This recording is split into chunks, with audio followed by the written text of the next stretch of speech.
So in your project 7 assignment step 8, it wants you to put in an IFERROR function and nest an already existing VLOOKUP function within it. And I went to the book to see if the demo in the book was clear, and I actually found the IFERROR function in chapter 12. So I'm not sure how they expect you to know how to do that in chapter 7. So it's really simple though, but I'm going to record a short video on what you're supposed to do here.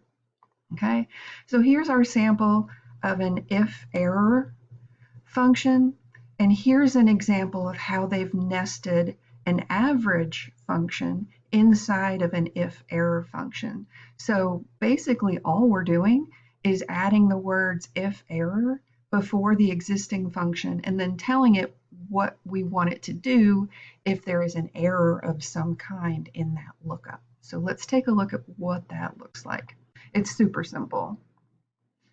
Okay, so here's our spreadsheet, and so what they want us to do is to update this VLOOKUP right here, which looks up a student ID and returns the name. What we want this to do is return a message that says invalid student ID. If someone types in an ID number here that doesn't exist in the list over here, okay? So again, this is ridiculously simple. So Q3 is where this VLOOKUP already exists.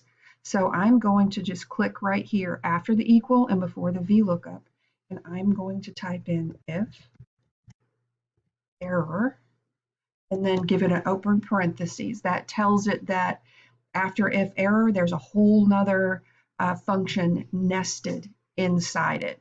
So I'm just adding IFERROR here, and then at the very end, I'm going to put a comma, because remember with our if statements, we have to tell it what to do if it finds it and what to do if it doesn't find it.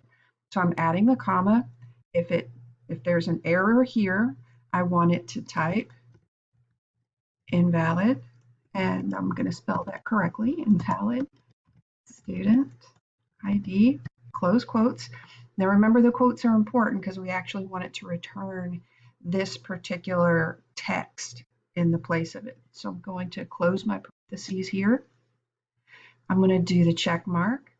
All right, so number one, it's a good sign that the VLOOKUP is still working because the student's name is still there from the previous example. But if I want to find out if my IFERROR actually works, I'm just going to type in 123 because I know that there is no student ID with 123, and it is working. Invalid student ID.